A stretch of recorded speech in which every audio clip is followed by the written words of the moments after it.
Hello student, good morning all of you. Today is chapter standard 4th, chapter number 6, subject maths है the junk seller. Junk seller यानी कि जो कबाड़ी वाला होता है उसको जंक सेलर कहते हैं। तो यहाँ पे एक जो स्टोरी है जिसका नाम है ये किरण है, उसकी एक स्टोरी यहाँ पे दी गई हुई है कि ये जंक सेलर यानी कि जो कबाड़ी बेचती है। Have you ever met a कबाड़ी वाली a woman who sell junk. तो देखो यहाँ पे हम एक कबाड़ी वाली जो वुमन यानी कि एक औरत को हम मिलते हैं जो जंक को सेलर करती है, सेल्स यानी कि कबाड़ी बेचती है। This is a true story told by Kiran. तो ये एक सच्ची कहानी है। एंड वो has a junk shop in Patna. तो उसकी जो जंक की शॉप कहाँ पे है कबाड़ी की, एक पटना शहर में है। तो अब वो किरण है वो क्या कहती है कि I studied in a Hindi medium school in my village. तो वो क्या कहती है कि मैं जो पढ़ाई कर रही थी हिंदी मीडियम में और मैं अपने गांव में पढ़ाई कर रही थी Hindi medium. My father wanted girls to study like boys. मेरे फादर कहते थे कि लड़कियों को भी पढ़ना चाहिए, जैसे लड़के पढ़ते हैं वैसे ही लड़कियों को भी पढ़ना चाहिए। I love Hindi and science but I hated maths. मुझे हिंदी और साइंस बहुत ही पसंद थी, लेकिन मुझे मैथ्स अच्छा नहीं लगता था। Today's math is most useful for my work. लेकिन आज है जो मैथ्स है वो हमें जो मेरा वर्क है उसके लिए बहुत ही काम आता है, यानी कि ये बहुत ही मोस्ट यूज़फुल है maths. And I could never imagine this in school. जब मैं पढ़ाई कर रही थी तब मुझे ये पता नहीं था। यहाँ पे क्वेश्चन है व्हाट अबाउट यू। आप क्या सोचते हो। Do you also find maths difficult. क्या आपको भी मैथ्स से वो डिफ़िकल्ट लगता है। तो आपको बोला है जो आपको लगता है कि मैथ्स इज़ डिफ़िकल्ट तो नो, लेकिन मेरे लिए तो बहुत ही इजी है। तो मैं यहाँ पे यस लिखती हूँ। यस, मुझे मैथ्स डिफ़िकल्ट नहीं लगता। What is the most difficult things in your maths book. आपको मैथ्स बुक की सबसे डिफ़िकल्ट जो थिंग्स है, कौन सी बात है वो सबसे डिफ़िकल्ट लगती है, तो वो आपको यहाँ पे लिखना है। What do you think is the easiest lesson. तो आपको सबसे इजी लेसन कौन सा लगता है, तो वो आपको यहाँ पे लिखना है। फिर से वो स्टोरी किरण की यहाँ पे है इस। तो व्हेन आई वॉज यंग, यानी कि मैं जब यंग थी तब my father dead in an accident. और मेरे फादर की डेथ हो गई एक एक्सीडेंट में, यानी कि वो मृत्यु हो गए। So my mother work as a servant in home house. और जो मेरी मम्मी थी वो दूसरों के घर पे एक सर्वेंट का काम कर रही थी, यानी कि एक नौकरानी का जो घर पे काम करती है वो। We had a difficult time. और वो हमारे लिए एक डिफ़िकल्ट यानी कि बहुत ही डिफ़िकल्ट टाइम था।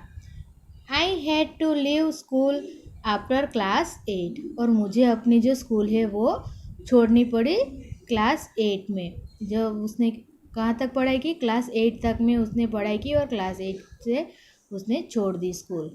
आई went to study more but my mother got me marry. मुझे तो और पढ़ना था, लेकिन जो मेरी मम्मी ने जो है वो मेरी शादी करवा दी उसने मेरी, ऐसा। My husband's family live in a mud house. यानी कि जो उसके हस्बैंड की फैमिली थी वो कहाँ पे रहती थी, mud house. Mud house means कि जो कच्चा घर होता है ना उसको मड हाउस कहते हैं। and his two brothers and his sister did not go to school. और उसकी जो दो भाई थे उसके हस्बैंड के एंड उसकी एक बहन थी, वो कभी स्कूल नहीं गए थे. He had a tea stall, और वो एक टी स्टॉल चलाते थे. Find out how much for a cup of T. आपको फाइंड करना है कि एक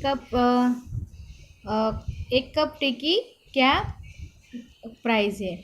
ask people and find out the cost of a cup of T. तो आपको फाइंड आउट करना है कि एक कप की प्राइस क्या है चाय टी की. एट अ टी स्टॉल, तो टी स्टॉल में एक कप टी की प्राइस क्या होगी.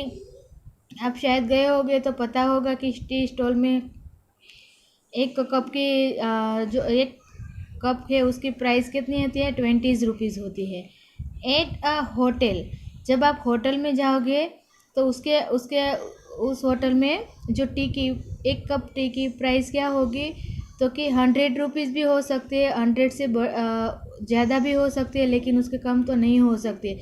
आप कोई भी होटल में जाओ तो 100 रुपीज़ से भी ज़्यादा हो जाए. तो मैंने यहाँ पे अबाउट 100 रुपीज़ लिखा है. फिर है next, if a person who runs a tea stall earn ₹30 in day. एक जो है वो टी स्टॉल में एक दिन में 30 रुपीज़ अर्न करता है, यानी कि कमाई करता है. एक दिन में कितने रुपीज़ के वो कमाई करता है, 30 रुपीज़ की. तो how much will he earn to 10 days. तो 10 डेज में वो कितना अर्न करेगा, यानी कि कमाई करेगा. तो कि एक दिन का 13 और 10 डेज़ का मैंने यहाँ पे लिखा. तो 10 days 30 into 10 days is equal to 300 rupees. And in a month, और महीने में कितनी कमाई करेगा वो, तो कि एक दिन का है जो उसको 30, और मंथ में कितने डेज आते हैं, तो कि 30 डेज आते हैं. तो 30 into 30 is equal to 900 rupees, यानी कि वो मंथ में 900 रुपीज़ अर्न करता है. How did you get the answer discuss. तो आपने ये आंसर कैसे दिया, तो हमने इसको मल्टीप्लाई करके उसका आंसर दिया है. अब फिर से किरण क्या कहती है, I thought of starting my one business. और वो क्या कहती है कि मुझे एक विचार आया कि मैं अपना बिजनेस, खुद का अपना बिजनेस स्टार्ट करूं. I thought I should open a bangle shop और a retailer shop, tailor shop. और उसको सोचती है कि मैं बेंगल शॉप ओपन करूं और एक Taylor shop. But my uncle said that we could earn a lot by opening a junk shop. लेकिन मेरे अंकल ने क्या कहा कि वो कहते हैं कि तुम लोग एक जंक शॉप खोलो और उसमें आप बहुत सारी कमाई कर सकते हो. In 2001 my mother in law and I opened a junk shop. 2001 में उसकी मदर इन लॉ यानी कि उसकी सास और उसने जो किरण ने मिलकर एक जंक शॉप ओपन की है. We took a loan of ₹8,000 for the shop. तो उसने एक लोन ली है 8,000 की. शॉप है उसको ओपन करने के लिए उसने 8,000 की लोन ली है. Find out what is a loan. Loan क्या होती है, तो आपको शायद पता नहीं होगा लोन क्या होती है. देखो, लोन जब कोई भी हम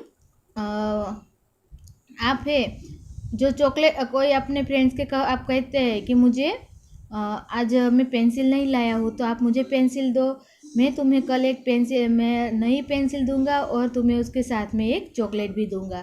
तो जो हम पेंसिल तो हम देते ही है उसके, लेकिन उसके साथ में हम एक चॉकलेट्स भी देते हैं, तो वो लोन कहते हैं. यानी कि हम आज हमारे पास 100 रुपीज़ नहीं है तो हम किसी से पास से 100 रुपीज़ लेते हैं और फिर हम कहते हैं कि तुम मुझे आज 100 रुपीज़ दो, मैं कल तुम्हें 100 रुपीज़ और उसके ऊपर 5 रुपीज़ और दूंगी.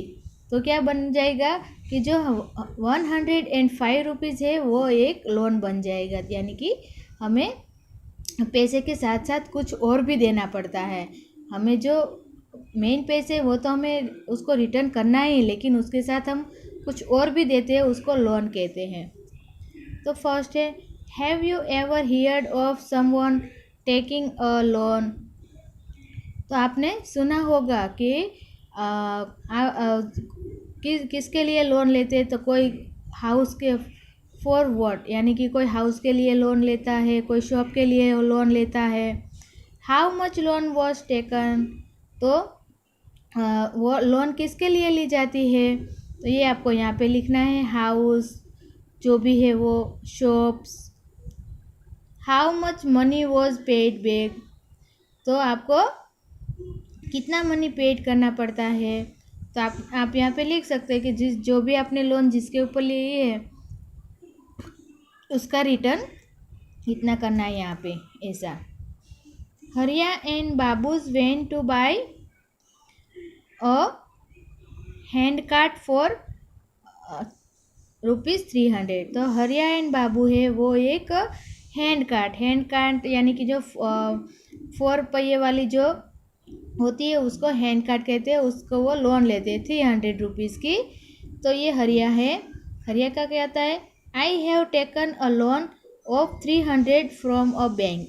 वो बैंक में ₹300 की एक लोन लेते हैं, and for 6 month, and 6 month के लिए वो ये लोन लेते हैं। एंड आई विल पे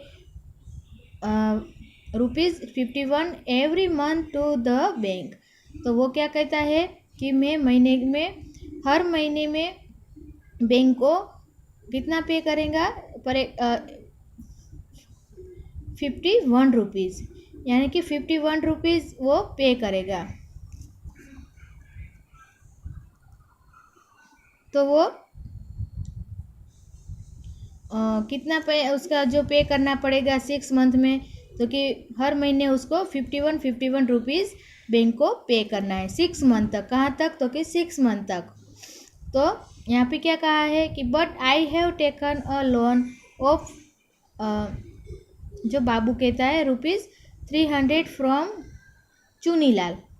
और जो ये बाबू है वो चुनीलाल से लोन लेता है, ये बैंक से लोन लेता है। हरिया और बाबू है वो चुनीलाल से लोन लेता है ₹300 की हैंड कार्ट खरीदने के लिए। And after 6 month I will पे बैक 360।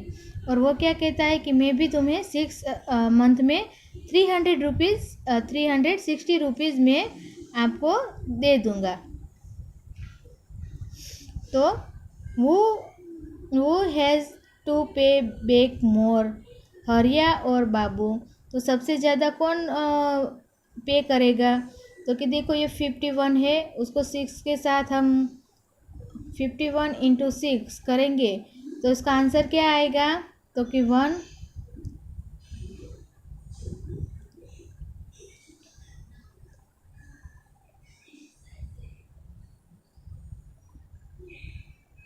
6 and 51,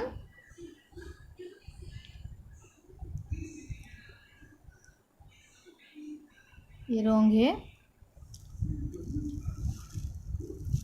तो वो हर महीने 51 पे करेगा, तो टोटल 6 मंथ में उसको ₹306 पे करना है हरिया को। एंड जो बाबू है वो कितना पे करेगा, तो कि 360, और इसका होगा 306। तो कौन ज़्यादा पे कर रहा है, तो कि बाबू है वो ₹360 पे कर रहा है। तो मैंने यहाँ पे लिखा है बाबू। तो यहाँ तक मैं ये कंप्लीट करती हूँ अच्छे से। ये हमारा जो चैप्टर नंबर 6 है, बड़ा ही इंटरेस्टिंग ये चैप्टर्स है, सबसे अच्छे से इसको लर्न करना है एंड रीड करना है।